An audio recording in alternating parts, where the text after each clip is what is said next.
사계의 대행자 봄의 춤은 사계절의 대행자들에 대한 애니메이션 중 하나로 이미 출시되었으며 이번 영상에서는 봄의 대행자인 카요 히나기쿠의 여정을 따라 이 애니메이션의 1화부터 6화까지를 요약해 보겠습니다. 1화에 들어가기 전에 이 애니메이션의 배경에 대해 조금 알아보겠습니다. 이 애니메이션의 세계에서는 계절이 자연스럽게 순환하지 않습니다. 태초의 세상에는 오직 겨울만이 존재했습니다. 하지만 겨울이 너무 외로웠기 때문에 겨울의 신은 자신의 생명의 일부를 깎아내어 봄을 만들었습니다. 그 후 지구의 소망에 따라 여름과 가을도 탄생하여 완벽한 사계절의 주기를 형성하게 되었습니다. 계절을 순환시키는 임무는 신에 의해 인간 아이들에게 맡겨졌고 이중대한 책임을 맡은 사람들을 사계의 대행자라고 부르며 우리의 주인공은 봄의 대행자인 카요 히나기쿠로 그녀는 매우 불쌍한 과거를 가지고 있는데 이에 대해서는 나중에 알아보겠습니다. 1화의 시작은 히나기쿠가 충실한 호인 사쿠라와 함께 야마토 땅으로 가는 기차에 타고 있는 장면으로 이곳은 10년 동안 봄이 오지 않아 사람들이 추위 속에서 고통받고 있으며 이곳에 봄이 오지 않은 이유는 본래 봄의 대행자인 여주인공 히나기쿠가 한 테러리스트 집단에게 납치되었기 때문입니다. 히나기쿠는 10년 동안 실종되었다가 어느 날 갑자기 탈출에 성공하여 돌아오게 되었습니다. 비록 사쿠라와 함께 봄을 되찾아주기 위해 야마토로 향하고 있지만 10년 동안의 실종으로 인해 히나기쿠의 심리는 큰 타격을 입어 말을 자주 더듬고 매우 소심해졌습니다. 하지만 충실한 호위인 사쿠라는 항상 히나기쿠가 두려움을 극복할 수 있도록 도와주려 노력합니다. 그럼에도 불구하고 사쿠라는 겨울을 매우 싫어하는데 과거에는 겨울의 대행자와 봄의 대행자가 매우 친밀한 사이였음에도 말이죠. 그 후 사쿠라와 히나기쿠는 의식을 거행하기 위해 설산에 오릅니다. 원래 이 의식을 치를 때는 아무도 보아서는 안 되지만 산에 올랐을 때 그들은 나즈나라는 어린 소녀를 발견합니다. 소녀는 삽과 썰매를 짊어지고 결연히 산에 오르려 했고 사쿠라와 히나기쿠가 다가가 산에서 내려가라고 막아섰지만 소녀는 말을 듣지 않았습니다. 어쩔 수 없이 그들은 소녀와 함께 산에 올라야 했지만 나즈나는 봄이 무엇인지 지난 10년 동안 왜 봄이 오지 않았는지 전혀 모르고 있었습니다. 히나기쿠는 우물쭈물하며 자신이 납치되었다는 사실을 말할 수 없었는데 그 사건이 히나기쿠와 사쿠라에게 미친 심리적 영향이 여전히 너무 컸기 때문입니다. 이때 여주인공은 하나의 새싹에서 힘을 사용하여 그것을 싹트게 만들며 나즈나에게 이것이 바로 봄이라고 말해줍니다. 여주인공은 소녀에게 야마토의 봄을 다시 가져와 차가운 공기 대신 따뜻한 공기로 만들어 주겠다고 약속합니다. 세 사람은 그 후 조금 더 걷다가 한 무덤에 도착하게 되는데 나즈나가 그토록 이곳에 올라오고 싶어 했던 이유는 바로 어머니의 무덤에 쌓인 눈을 치우기 위해서였습니다. 나즈나는 집에 있을 때 항상 어머니의 무덤을 올려다보았고 가을과 여름은 모두 아름답지만 겨울에는 두꺼운 눈 때문에 아래에 있는 어머니가 추울 것이라고 생각하여 매번 겨울마다 이곳에 올라와 눈을 치워왔던 것입니다. 나즈나의 행동에 감동한 히나기쿠는 바로 이 자리에서 봄을 부르는 의식을 거행하기로 결심합니다. 여주인공이 노래를 부르며 춤을 추기 시작하자 즉시 하늘이 점차 푸르고 맑아지며 초목이 점차 꽃을 피우고 열매를 맺었으며 추웠던 날씨가 갑자기 따뜻하고 아름답게 변했습니다. 나즈나는 떨어지는 벚꽃잎을 보며 눈물을 글썽였고 어렸을 때 어머니가 살아계실 적에 봄을 딱 한 번 본 적이 있다는 것을 떠올렸으며 야마토 땅의 얼음과 눈이 녹아내리고 아름다운 봄의 색깔에 자리를 내주었습니다. 신의 힘을 펼친 후 히나기쿠의 몸 상태는 쇠약해졌습니다. 바로 이때 야마토의 봄이 돌아온 후 사계청은 히나기쿠가 10년의 실종 끝에 돌아왔다는 사실을 알게 되었고 히나기쿠의 소식은 모든 신문 일면에 실렸으며 이 소식은 겨울의 대행자인 로세이와 그의 겨울 호위인 이테초에게도 전해졌습니다.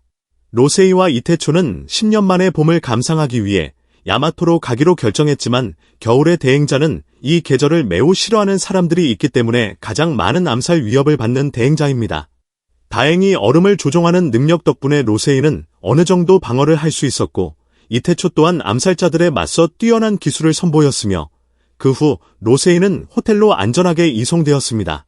과거를 회상해보면 겨울의 대행자와 봄의 대행자는 매우 친밀한 사이였으며 10년 전 히나기쿠가 납치되었던 그날 테러리스트 집단의 원래 목표는 봄이 아니라 겨울을 겨냥한 것이었습니다. 그 운명적인 밤에 그들은 로세이를 포위하고 암살하려 했고 로세의 목숨을 구하기 위해 6살 소녀였던 히나기쿠는 용감하게 나서서 그와 호위들의 안전을 대가로 자신을 인질로 내놓았던 것입니다.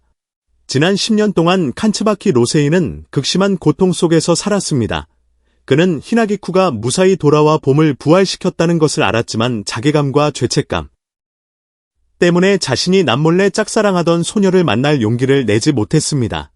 이태초 역시 사쿠라가 아직 그들을 용서하지 않았을까봐 두려워 로세이를 데리고 히나기쿠를 만나러 갈 엄두를 내지 못했습니다.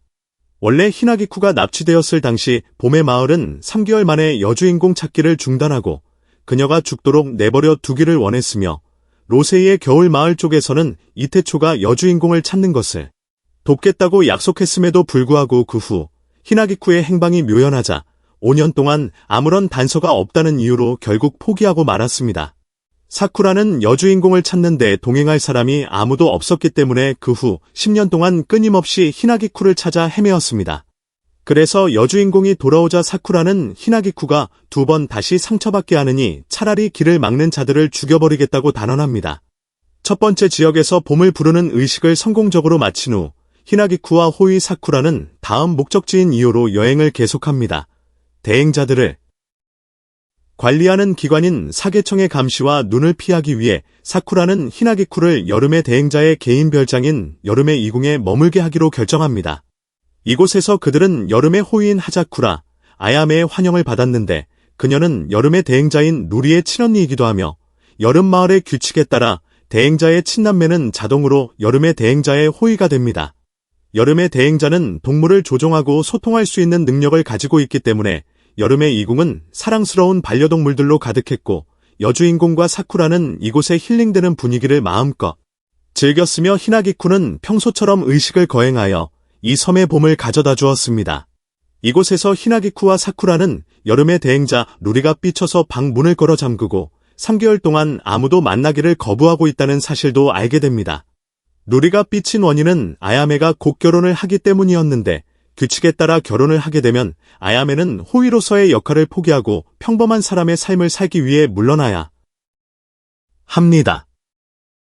아야메는 여동생을 사랑하지만 개인적인 행복을 갈망했고 그녀는 수년 동안 자신이 좋아하지 않는 삶을 살아야 했지만 반면 루리는 언니를 자신의 곁에 두고 싶어 했습니다. 루리가 여름의 대행자가 된 것은 그녀가 여름을 좋아하거나 사람들이 여름을 즐길 수 있도록 돕고 싶어서가 아니라 사실 루리의 언니가 여름을 좋아했기 때문입니다. 너무 무리한 탓에 히나기쿠는 기절하고 말았고 바로 그날 밤 테러리스트들이 다시 한번 그들을 공격해왔습니다. 전화마저 끊긴 상황에서 사쿠라는 방 안에서 한 암살자로부터 히나기쿠를 보호했고 자신의 기술로 그를 빠르게 물리쳤으며 사쿠라와 여주인공은 위험이 지나간 후 재빨리 서로를 안심시켰습니다. 밖에서는 어릴 적부터 보호자가 되기 위한 훈련을 받은 아야메가 방 안에 있던 여동생이 동물들을 조종하여 지원해준 덕분에 암살자 무리를 성공적으로 진압했습니다. 암살자 무리를 진압한 후 루리 역시 3개월 만에 처음으로 방 밖으로 나왔고 히나기쿠와 루리는 금세 친해졌습니다. 히나기쿠는 본래 10년 동안의 납치를 방금 겪었기 때문에 사랑하는 사람과 떨어져 있어야 하는 외로움과 두려움을 마음 깊이 이해하고 있었으며 얼마 전 납치범들에게서 탈출한 직후 히나기쿠 역시 스스로를 방 안에 가둔 채 봄을 소환하려 하지 않았습니다. 그 결과 봄의 마을은 사쿠라와 여주인공을 떼어놓았고 여주인공이 봄을 소환할 수 없는 이유는 호인 사쿠라가 그녀를 섬기고 돕는 방법을 모르기 때문이라고 여겼으며 가장 친한 친구와 떨어지기 싫었던 히나기쿠는 마침내 봄을 소환하기로 동의했던 것입니다. 여주인공의 이 말들은 루리로 하여금 많은 것을 깨닫게 해주었고 루리는 자신이 언니를 독차지하고 싶어 너무 이기적이었다는 것을 알게 되었습니다. 임무를 마친 후 여주인공과 사쿠라 또한 다음 장소로 출발하여 루리와 아야메 자매의 저택을 떠났으며 그 후 루리는 언니와 대화할 기회를 얻게 되었습니다. 루리는 흐느껴 울며 언니에게 달려가 꽉 끌어안았고 지난 3개월 동안의 이기적인 행동에 대해 정식으로 사과하며 아야메가 결혼한다는 사실을 미소 지으며 받아들였습니다. 아야메 역시 더 이상 호의가 아니더라도 세상에서 루리를 가장 사랑하는 언니로 영원히 남겠다고 약속했습니다. 여름 대행자 자매의 저택을 떠난 후 여주인공과 사쿠라는 다른 지역으로 향했는데 다음 지역은 겨울의 땅과 가까웠기 때문에 여주인공은 점차 과거를 떠올리게 되었습니다. 겨울의 대행자인 로세이 쪽에서는 그가 비록 여주인공과 동행하지는 않지만 항상 그녀의 활동을 지켜보고 있었습니다. 지난번 여름 대행자의 저택에서 암살자 무리가 공격했을 때에도 로세이는 암살자 무리를 물리치는 것을 돕기 위해 부하들을 보냈으며 또한 직접 가서 만날 수는 없지만 여주인공에게 안부를 묻는 편지도 보냈습니다. 이러한 다정한 행동들은 현재 로세이가 히나기쿠를 만날 용기가 부족함에도 불구하고 여전히 그녀를 항상 지켜보고 있다는 것을 증명해줍니다. 로세이가 여주인공에게 더욱 공감하게 만드는 이유 중 하나는 그녀가 다른 사람들처럼 평탄하지 않은 과거를 가지고 있기 때문인데, 히나기쿠는 카요 슌게츠와 유키야나기 코우바이의 아이로 히나기쿠의 어머니인 코우바이는 봄의 대행자였으며 슌게츠와 코우바이는 서로 사랑했지만 슌게츠는 정치적인 이유로 다른 사람과 결혼해야만 했고, 하지만 그 후 그들은 다시 만나 히나기쿠를 낳게 되었습니다. 히나기쿠는 본래 혼외자였기 때문에 불이익을 감수해야만 했습니다. 이 일로 인해 코우바이와 히나기쿠는 마을 사람들에게 차별을 받았습니다. 어릴 적 히나기쿠는 코우바이가 봄의 대행자 임무를 수행하러 갈 때마다 어머니에 의해 외할머니 댁에 맡겨졌기 때문에 어머니 곁에 있을 수 있는 시간이 매우 적었습니다. 히나기쿠가 5살이 되던 가장 최근의 봄에 그녀는 어머니 곁에 있고 싶었지만 어머니는 중병에 걸려 그녀를 아버지에게 돌려보냈고, 얼마 후 히나기쿠의 어머니는 세상을 떠났습니다. 놀랍게도 코우바이가 세상을 떠난 후 봄의 대행자의 능력이 히나기쿠에게 전해졌는데, 이 칭호는 보통 자식에게 바로 전해지지 않기 때문에 이는 매우 드문 일이었습니다. 이 일은 불길한 징조로 여겨져 히나기쿠의 아버지 또한 그녀를 구박하며 히나기쿠를 그녀의 어머니가 사망한 원인으로 여겼습니다. 사쿠라의 운명 또한 매우 가엾은데, 그녀가 초등학교 2학년일 때 부모는 도박빚을 피하기 위해 도망쳤고 친척들도 아무도 그녀를 입양하려 하지 않아 고아원에 들어가야만 했습니다. 봄의 대행자의 저택 안에 황금 복숭아나무가 있다는 소문 하나만 믿고 사쿠라가 몰래 저택에 들어갔다가 우연히 히나기쿠를 처음 만나게 되었고, 그때부터 외로웠던 두 아이는 빠르게 서로에게 애착을 갖게 되었습니다. 두 아이의 우정은 곧 어른들에게 발각되었고, 그들은 사쿠라를 히나기쿠에게서 떼어놓으려 했지만 여주인공은 이에 동의하지 않고 며칠 동안이나 방 안에 자신을 가두었으며 결국 히나기쿠가 밥을 먹고 봄을 부르는 힘을 사용하게 만들기 위해 어른들은 사쿠라가 여주인공을 다시 만나도록 허락해야만 했습니다. 두 친구가 재회한 후 히나기쿠의 힘은 훨씬 더 눈에 띄게 발전했고, 어른들은 사쿠라를 히나기쿠의 호의로 삼기로 결정했습니다. 히나기쿠와 사쿠라의 아름다운 우정은 그때부터 여주인공이 로세이와 이테초 그리고 사쿠라의 안전을 위해 스스로 나서서 교환된 납치 사건이 일어날 때까지 계속되었습니다. 그 사건 이후 야마토에서 봄은 사라졌고 히나기쿠가 납치된 후 봄의 마을은 여주인공을 3개월 동안만 찾다가 멈추어 버렸는데, 그들은 본래 히나기쿠를 중요하게 여기지 않았으며 만약 그녀가 죽는다면 다른 봄의 대행자가 나타날 것이고 그녀의 능력은 다른 사람에게 넘어갈 것이기 때문이었습니다. 그 기간 동안 오직 사쿠라만이 히나기쿠를 찾기 위해 노력했지만 사쿠라는 임무를 완수하지 못했다는 이유로 마을에서 쫓겨나고 맙니다. 이테초는 그 후 여주인공을 계속 찾기 위해 그녀를 겨울 마을로 초대했지만 5년 만에 겨울 마을조차 수색을 중단하자 사쿠라는 로세이와 이테초가 자신과 히나기쿠를 내버려 두었다고 생각하게 되었고, 결국 사쿠라는 홀로 여주인공을 찾기 위해 떠나기로 결심했으며 로세이와 이테초에 대한 그녀의 악감정도 그때부터 형성되었습니다. 8년 후 봄의 마을은 사쿠라를 다시 불러들여 히나기쿠가 발견되어 돌아왔음을 알렸고, 사쿠라는 이루 말할 수 없이 기뻐했습니다. 하지만 히나기쿠는 너무 심각한 외상을 입은 나머지 심리적 발달이 지연되어 자신의 이름을 3인칭으로 부르며 말을 더듬고 군중을 두려워하며 실제 나이보다 어린아이처럼 행동하게 되었습니다. 심리적 트라우마로 인해 히나기쿠는 자신이 사쿠라가 찾고 있던 그 히나기쿠가 아니라고 말할 정도였습니다. 히나기쿠는 무너져 내리며 차라리 죽어버리고 싶어 했지만 그 후 2년 동안 사쿠라의 다정함과 우정 덕분에 히나기쿠는 점차 회복되어 예전처럼 봄을 소환하는 능력을 사용할 수 있게 되었습니다. 사쿠라와 히나기쿠는 여전히 계속해서 서로를 치유하고 있으며 사쿠라는 납치범들의 손에 히나기쿠를 잃었다는 죄책감에 여전히 시달리고 있고, 히나기쿠 역시 여전히 회복하며 과거의 자신을 되찾아가는 과정에 있지만 긍정적인 신호는 히나기쿠가 과거에 자신이 깊이 사랑했던 소년인 로세이를 다시 만나고 싶어 한다는 것입니다. 제7화 가을의 대행자가 모습을 드러내며 햇살이 가득 비치는 유리방에서 7화가 시작되는데 한 소녀가 자신의 곰 인형을 가지고 놀고 있으며 이 소녀의 이름은 나데시코로 봄의 사자인데 이때 벚꽃잎이 떨어지는 것을 보고 소녀는 너무나도 행복해하며 자신의 호위병을 부르고 이때 나데시코의 호위병이 나타나는데 그는 린도라는 이름의 금발 남자이며 린도는 다가가서 소녀를 안아 올리고 소녀는 행복하게 미소를 지으며 유리창 너머로 흩날리는 벚꽃잎들을 바라보고 나데시코는 봄을 보는 것이 이번이 처음이라서 무척 행복해하는데 봄이 가장 최근에 나타났던 것은 벌써 10년 전의 일이고 그때는 아마도 나데시코가 태어나기 전이었을 것이며 린도는 나데시코를 아주 다정하게 대하며 그녀가 이 세상에서 가장 소중한 공주님이고 자신이 사랑하고 모시며 지켜야 할 사람일 뿐만 아니라 야마토의 유일한 가을의 대행자라고 말해주고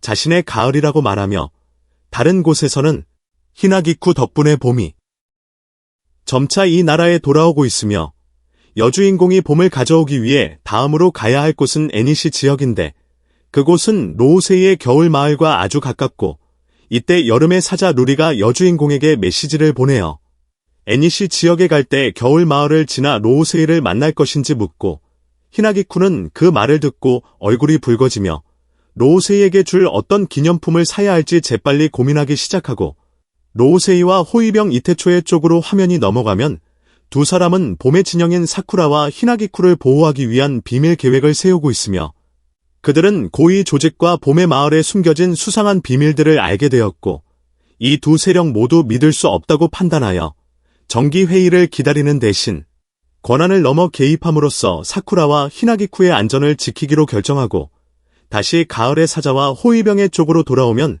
가을의 사자 소녀는 크레파스를 사용하여 벚나무들을 그리고 있고 린도는 그 옆에 서서 아주 자랑스러운 눈빛으로 내려다보고 있으며 나데시코는 즐겁게 그림을 자랑하며 각 계절 사자들의 이름에 대해 그와 이야기를 나누기 시작하고 봄의 진영은 꽃 이름을 사용해서 사쿠라는 벚꽃, 히나기쿠는 국화이고 자신의 가을 진영처럼 나데시코는 페랭이꽃, 린도는 용담꽃인 것처럼 소녀는 너무나도 들뜬 마음으로 봄과 가을 두 진영 모두 꽃 이름에서 따왔기 때문에 봄의 진영을 한번 만나보고 싶어 하는데 이것은 나데시코의 아주 순진한 소원이었으나 이때 검은 옷을 입은 한 경호원이 들어와 말을 끊으며 린도가 보안센터로 호출되었다고 알리고 린도는 나데시코에게 사과하며 잠시 자리를 비워야 한다고 말하고 나데시코는 조금 슬펐지만 여전히 귀엽게 그에게 당부하며 그를 위해 디저트를 남겨두겠다고 말하는데 그것은 사과 타르트였고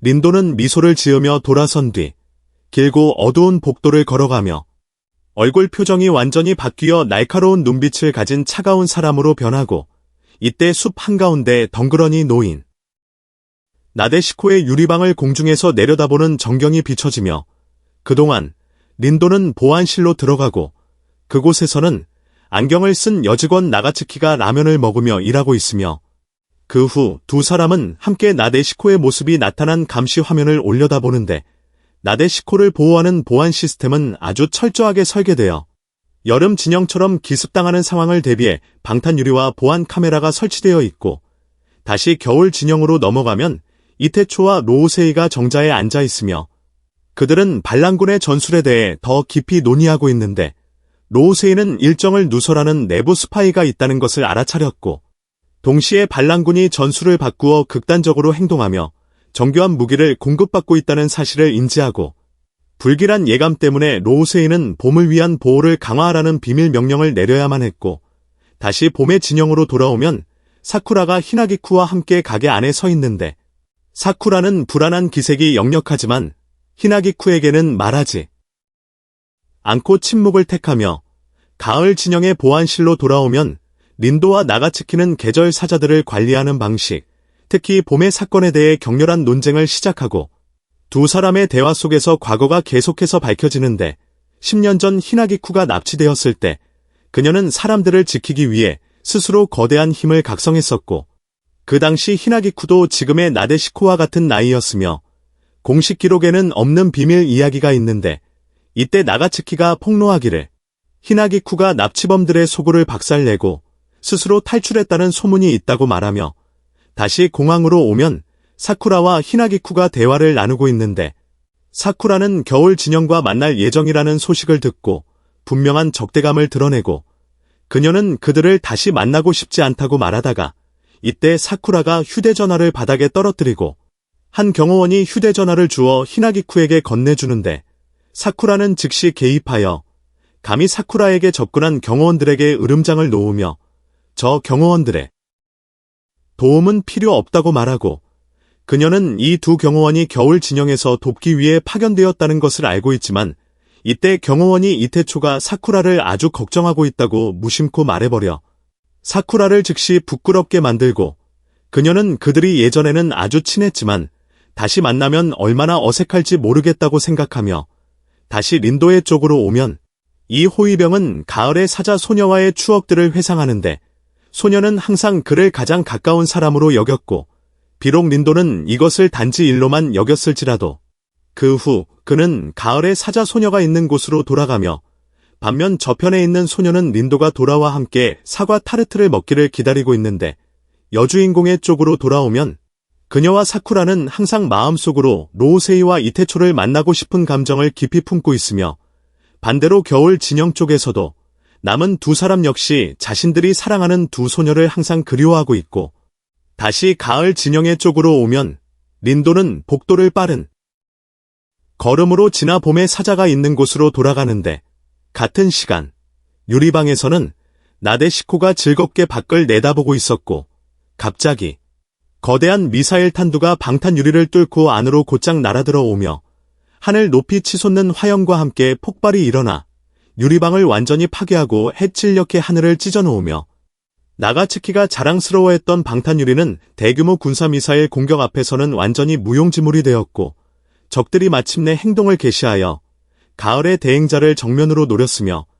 연기와 먼지가 자욱한 가운데 검은 마스크를 쓰고 무장한 용병 무리가 유리방의 잔해 속으로 진입하고 그들은 큰 피투성이 바닥에 쓰러져 의식을 잃고 상처투성이가 된 나데시코를 발견하는데 하지만 나데시코는 아직 죽지 않았고 소녀는 막 다가온 병사를 손으로 만져 즉시 그의 생명력을 빨아들이며 이때 한 여성 반란군이 흥미롭다는 듯이 나데시코를 바라보고 그들에게 소녀를 기지로 데려가라고 지시하며 테러리스트들은 암살해서 납치로 계획을 변경하여 예전에 히나기쿠에게 했던 방식대로 나데시코를 납치하기로 하고 공격 소식이 전해지자 여름, 봄, 겨울의 세 진영 모두가 경악을 금치 못하며 그러는 동안 린도는 불타오르는 잔해를 향해 필사적으로 달려가고 그의 머릿속에는 나데시코에 순진했던 말들이 메아리치는데 그곳에 도착했을 때 그는 오직 폐허가 된 방과 바닥에 큰 핏자국만을 보았을 뿐 나데시코는 이미 사라지고 없었으며 제7화의 결말은 린도가 가을의 사자와의 아름다웠던 추억들을 떠올리며 가슴이 찢어지는 듯한 고통을 느끼는 순간으로 끝나고 7화는 정말로 너무나도 인상적인 애니메이션 에피소드였으며 봄비라는 제목으로 이어질 제8화를 함께 지켜보며 기다려주시길 바랍니다.